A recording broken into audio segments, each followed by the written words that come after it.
Hey guys, it's Silver again. It's been a long time since I made one of these videos. Today's video is going to be about how human rights and civil rights work, and how human rights and civil rights are sort of the opposite in a way from capitalism, and how the two cannot function together. So I apologize for the bad lighting and it's tripping me out, but despite the fact that this isn't my most flattering video, I've got to make it anyway. And it's really hard because I'm very sick right now, and that's really why I need to speak up, because my human rights and civil rights have not been upheld for a very long time. And when you are a functionally disabled person, and that's under the American Disability Act and the Federal Housing Act, that means that you cannot meet all your functional needs. Even if you're somebody who can push and barely do them, but you still don't have enough energy to then make money or do the things you need to do in your life. And quality of life counts. You do not have to have a diagnosis to be functionally disabled. You just have to be unable to meet functional needs. So that being said, a physically functionally disabled person's human rights and civil rights are different from an able-bodied person. And that being said, also mental, emotional uh, problems like that, anxiety, inability to focus, stuff like that. If you are an able bodied person, it's not to say that those things don't matter and don't require addressing or acknowledging or, accommodation. But no matter what, a physical disability always takes precedence over somebody else's comfort for their mental, emotional disability over there, so an able-bodied person, an able-bodied adult is responsible for processing their own mental and emotional stabilization, their and that's also, I mean, that's true for disabled people too. I completely manage my own mental and emotional stabilization, and I don't have any mental or emotional problems. So if there was two people in an environment and one of them has mental and emotional problems and isn't taking care of their own stability, they don't get to put that off on the physically disabled person to be able to have to sacrifice things they need because of or for their physical disability. And the reason why I'm saying this is because it's something that happens a lot. I really hate the way my nose is shaded right there, but anyway, um, it's something that happens a lot in society where people sort of think that equality means that if this person can make this sacrifice, so can this person. If and that if this person can make this adaptation, so can this person. But if we're talking about people with trauma physiology, which actually is trauma in your body as an injury, a lot of neurological terms get misused, like the word trauma. Trauma is not meant to be only a mental and emotional thing. It actually is a physical thing when it comes down to biology. And for people with trauma physiology, we have reactions that look like mental and emotional limitations or problems. Well, and we do have mental and emotional limitations, but the problems are they're physiological. So we can't manage them with mental, emotional, spiritual tools. And so when people expect us to do that, then it's like it puts a load on us. And for us, processing could be having heart palpitations that could end up in a heart attack and dying, not being able to eat, not being able to sleep. These are not okay things to expect of people, just because you want to feel comfortable in your environment. And you in order for your own stability or whatever, that's up to the able-bodied person to manage their own stability without putting things off on the other person. And um, there are a lot of diverse things that neurologically disabled people need to maintain that will appear like mental or emotional things that are actually tangible needs. For instance, I have vagus nerve dysregulation, so I require vocalizing and singing. If I go without that, that actually dysregulates my vagus nerve, which dysregulates my organs.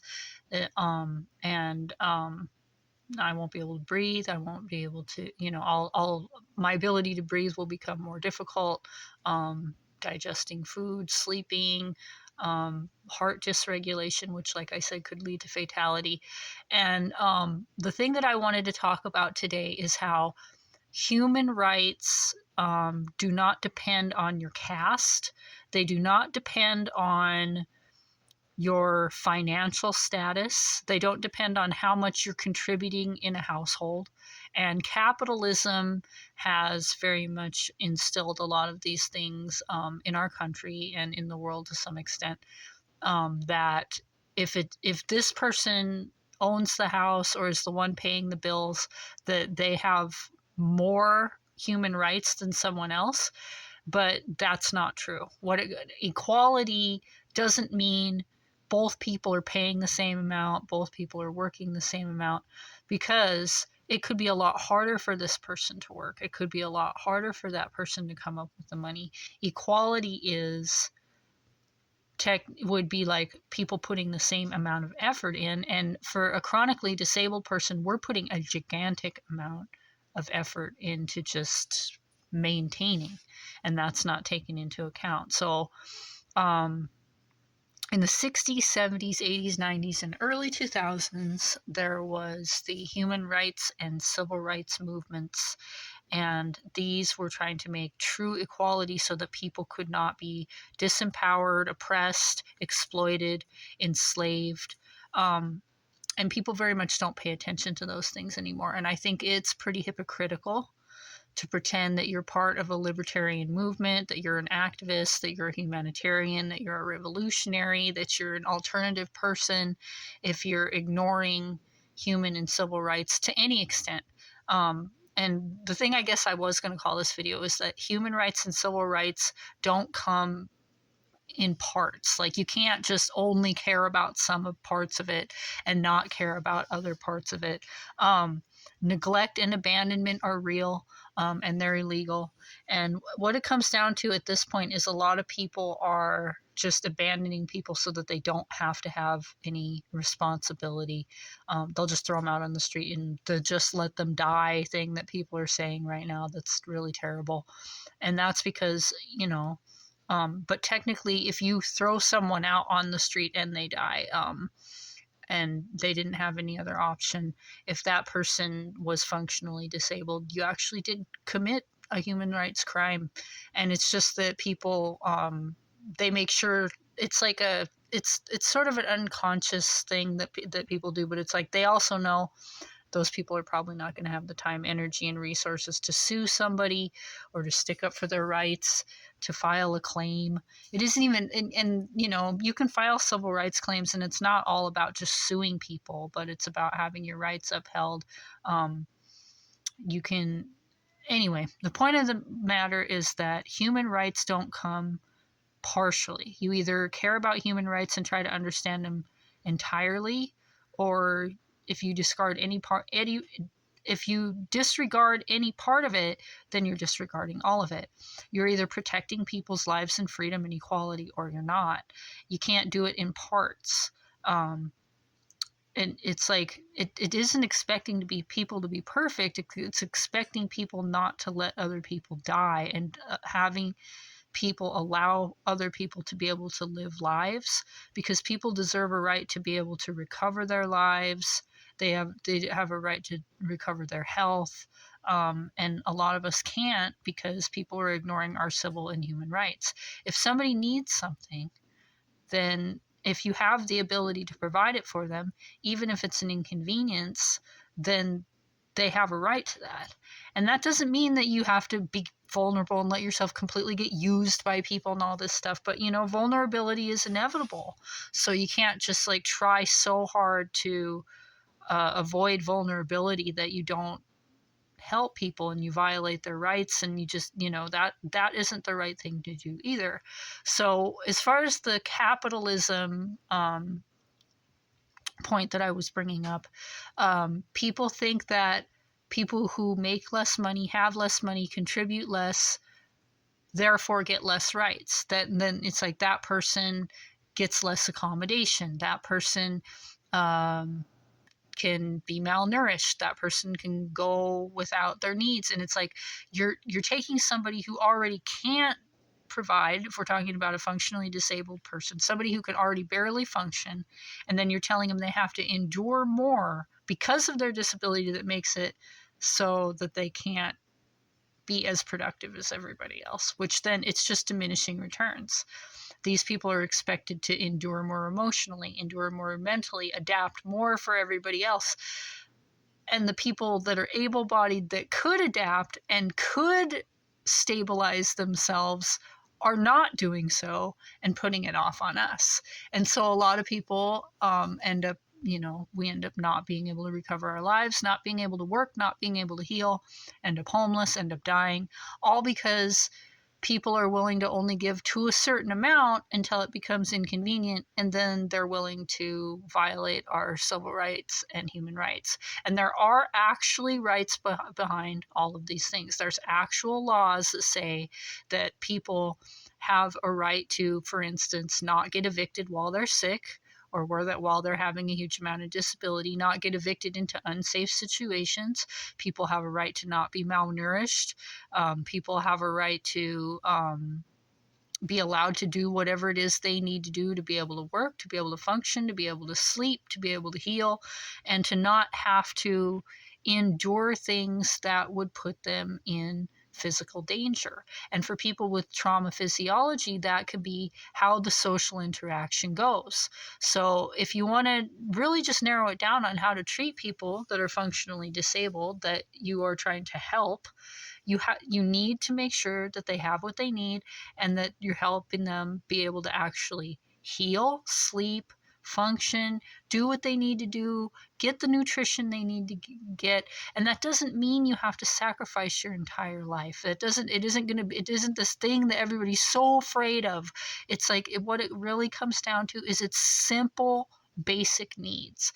And if somebody has to sacrifice if they have to sacrifice something that they actually really need, which I said could include vagus nerve stimulation, it could include physical therapy, it could include having to make a meal in the middle of the night because they need to get nutrients in their body so they don't have a heart attack. Who knows? But it's like when you're really, really sick, when you're at a life-threatening level of sick, you have to just jump up and do things when you can. And for those of us that are capable and motivated to be able to do that, we deserve to be able to take care of ourselves. And if it gets to the point where people are just expected to shrink and shrink in an environment because they're walking on eggshells because they don't want to irritate the other person, and then the next thing you know, we can't even meet our needs, and then we just get kicked out of that place because we never got to the point where we could produce, and it just goes on and on. And a lot of people like me were taken advantage of and exploited in what's called labor trafficking. In other words, I was exploited for labor I was never paid for, and then expelled to the next place, and on it went, always with the promise I would be able to recover my life. I've never had a chance. I've had 13 living situations in a row. I'm 42 years old, and my civil and human rights have been violated this entire time. And I'm to the point where I'm documenting my symptoms.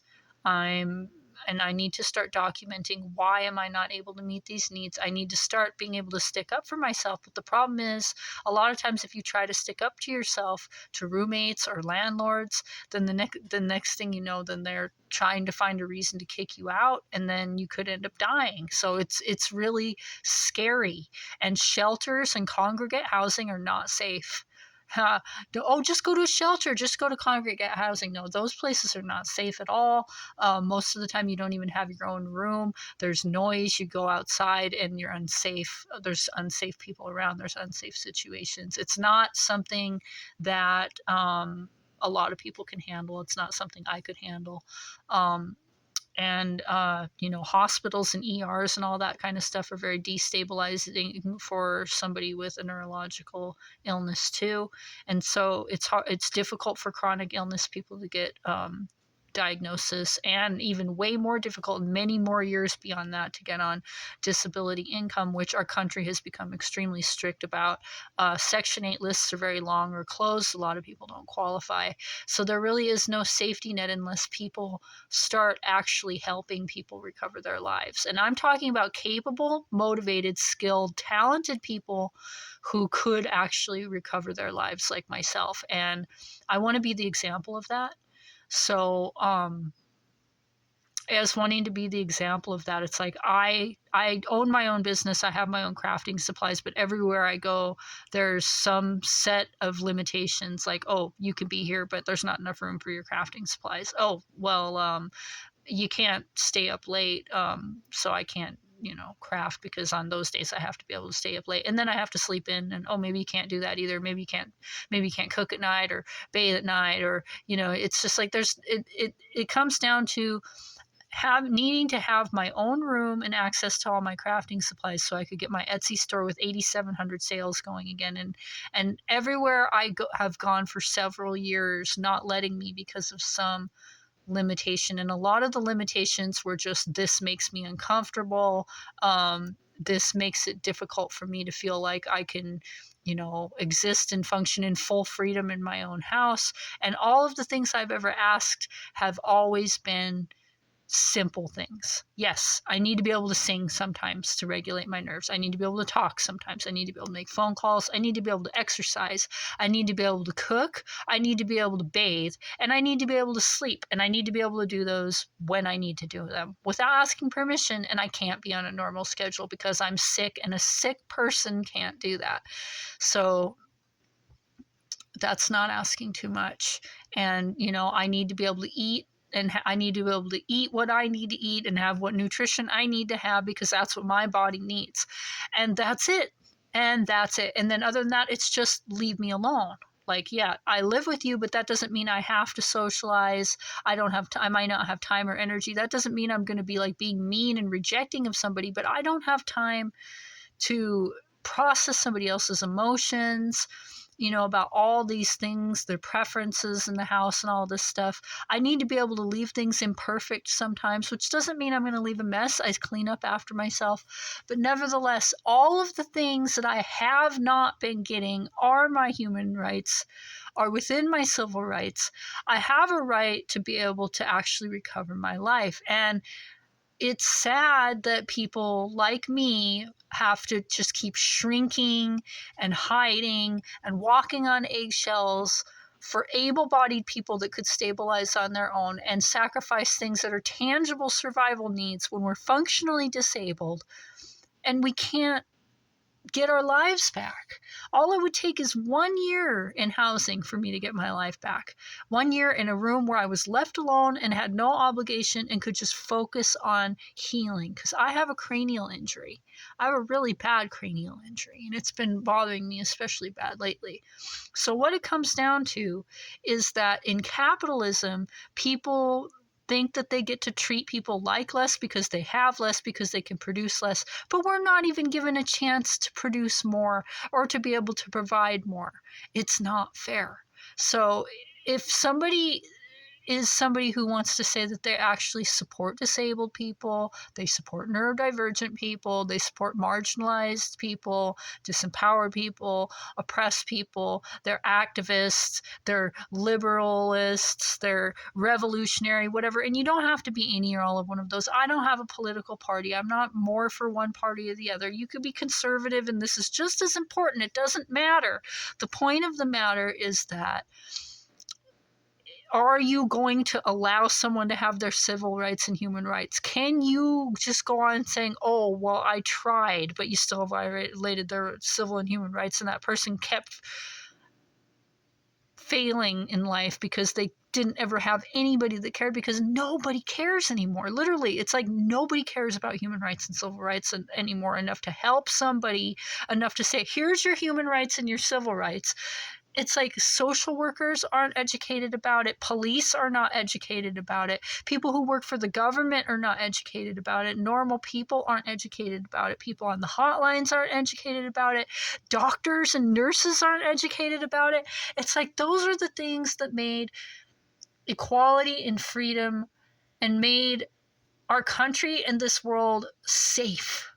And now it's not safe, because people are getting taken advantage of more and more, because there isn't as much funding going into the people that used to actually stick up for these things. And it's so much work for you to report it yourself and, you know, get people to understand, because even the people who work for the actual agencies don't entirely know. I have had to study so much law, but all of those people in all of the protests that happened in the 60s, 70s, 80s, 90s, and 2000s that changed the world into a better place are being ignored. The whole point was to create true equality, and true equality means that people have the ability to meet their survival needs and have an actual chance to actually build a life and sustain themselves. And if somebody doesn't have that, then they are having their rights violated in every situation, in every household. It doesn't matter, in every even if it's like a government funded house. Those are some of the worst ones. The point is that everybody's just rolling over and say, okay, I'll just die to make you comfortable. Oh, you're uncomfortable. Well, here, let me go shrink into a corner and die.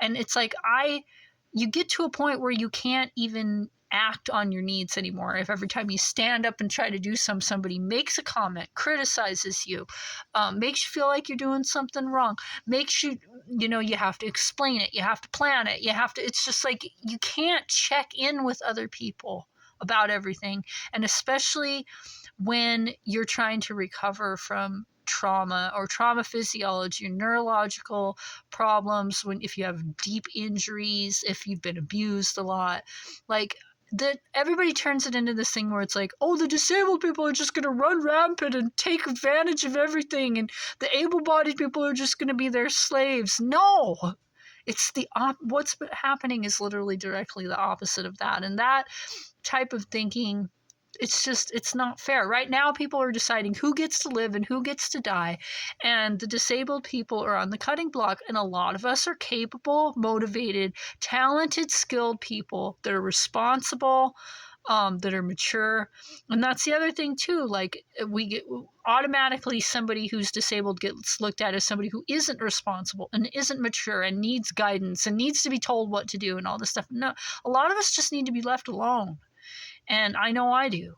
So as long as there's any caste system involved where it's like, you are owner of, and you're the renter of, and you're the person paying, and so therefore it's okay for you to offset your dysregulation on the other person because the other person's survival need is disturbing you in some way. It's like, you just need to regulate yourself. You know what I mean? You just like, okay, if that's a survival need, you just need to let it happen. And if we were to look in the past through different revolutions and things that happened in war and slavery and oppression that happened in the past, it doesn't matter what part we're talking about, you know what I mean? Whether we're talking about the Holocaust or the Native Americans or, the enslavement of Black people, or, believe it or not, Irish people were enslaved too. Any of this stuff, when it came down to the revolution that changed those things, or if we're talking about the civil rights movements that brought equality for people, disabled people, colored people, women, whatever, all of these things required people to make immense sacrifices and cooperate, to create that equality, that people didn't get to just keep being perfectly comfortable and, expecting not to be dysregulated or disturbed at all. That's not how it was at all. It was a difficult process that required a lot more care and a lot more cooperation and sacrifice than people are doing now. So if this doesn't happen now, then literally there's about a minimum of 10 to 14 million disabled people that are going to die. I don't know how many of them are capable of recovering their lives on their own. I'm not going to sit here and tell you I think that the people who can't recover their lives deserve to die in a horrible, terrifying situation in a tent outside the middle of nowhere or in a city where they could get murdered and raped. Nobody deserves that. I'm on the verge of that. I'm on the verge of that despite 36 hours of work a week towards school and work and trying to rebuild my career, because nothing is going to work until I have my crafting supplies and I can actually run my business. And everybody just expects me to do something else because it's too inconvenient. And people say life isn't fair, but I don't deserve to die terrified in a tent with my neurological system shutting down, cold, possibly getting raped or murdered, just because other people couldn't be uncomfortable. Because that's it. That's all it comes down to. Is it's like nothing I need is that big. I need a room, and I need to not have any obligation for a year. And yeah, I'm not going to have any money for that year, because that's what it takes to start a startup or restart a business. That's what it takes to rehabilitate your nervous system from trauma. And just, here's the room, leave me alone. I clean up after myself. I keep to myself. I can't go out the door and hear, oh, this thing, oh, that thing every day. It's like, just, I am a mature and responsible person, and I need to be trusted. And I'm talking about myself, but what this really comes down to is it comes down to human rights and civil rights have turned into a caste system of capitalism. And even no matter how much people try to say that there's somebody who's on the side to support people that are marginalized, everybody I encounter is casting down upon people like me in some way to make us have to carry more burden and not let us meet our survival needs because of their comfort, because their stabilization requires comfort that requires us to sacrifice our survival needs. And I don't know how many times I've had to just be laying there for 6 hours, having a seizure, having heart palpitations and tachycardia, nearly on the verge of a heart attack that then takes me weeks to recover from, just because somebody else had to make a loud noise when I was trying to rest, or somebody else had to do something that caused me to not be able to meet a survival need that I could have done to prevent that, or they had to criticize me, or they had to evaluate me. Criticism and evaluation are the two main things. I just need to be left alone. I'm not a normal person. People think that, like, okay, I'm helping this person. That means I get to evaluate everything they do. That means I get to criticize them. That means I get to nitpick things and tell them about everything that's making me uncomfortable. And it's like, that makes it so that somebody with trauma can't recover. So human rights don't come in parts. You either care about them or you don't. And if I meet anybody that actually does care, it'll blow my mind. But you know what? Whether you care or not, it's ethical, it's legal, it's written, it's something that, people need to realize. It's like, at the end of the day, this person could sue me and prove that I was somebody who violated their rights. This person could report me and show that I was somebody who violated their rights. This person could die. This person could never have a life. And then to just be like, well, I don't know, maybe they were just faking their disability. Maybe they were just faking when they couldn't get out of bed for days, or when they fainted in front of me. Maybe that was all just, a ploy. And you know what? You don't have the right to do that, because as a roommate, or anybody else in somebody's life, like just as a normal person in somebody's life, or or a roommate, you don't have the right to make them prove their disability. People don't go around just showing their medical records to people. That's a violation of rights too.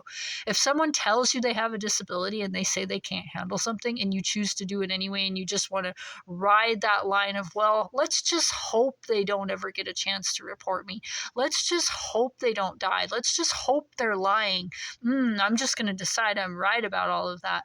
At that point, you are not being someone who cares about equality at all. You're not being somebody who cares about upholding rights for people at that point. It's just more caste system. You're like, oh, my rights matter more than your rights, and they don't. They don't. Your rights as an able-bodied adult do not matter more than a functionally disabled person. Your rights, your needs for comfort and your need to have perfect comfort to stabilize does not, for your mental and emotional health that you can't manage on your own, thus making you immature, does not mean that you get to inhibit on the physical survival needs of another person, even if some of those survival needs of the other person look like they're just mental or emotional. They may not be. So you have to actually in the end trust people, listen to people. You have to in the end just do what is necessary to protect their life. And it might feel like a lot for people these day and age because people don't understand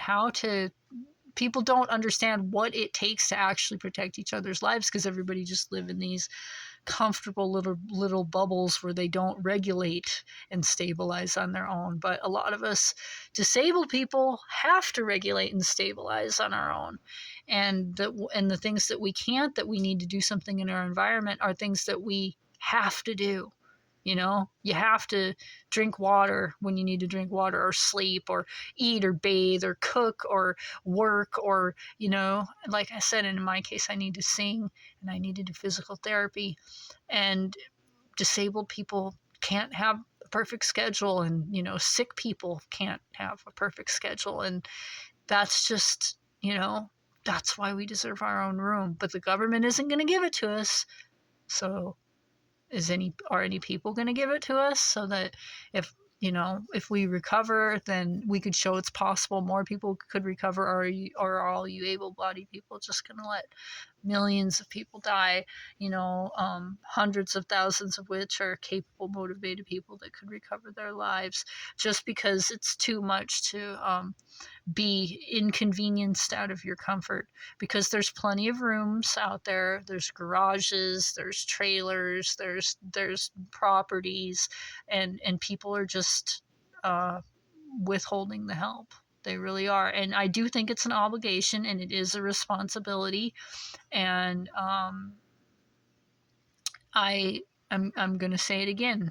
If anybody doesn't want to help people recover their lives, or wants to just do a certain amount that makes them feel good about themselves, but not enough to matter and still violate their rights, y'all need to stop pretending like you're so alternative, revolutionary, activism, care about humanity, liberalist, or whatever. Because it's like, if you only care about what's on social media and the popular causes,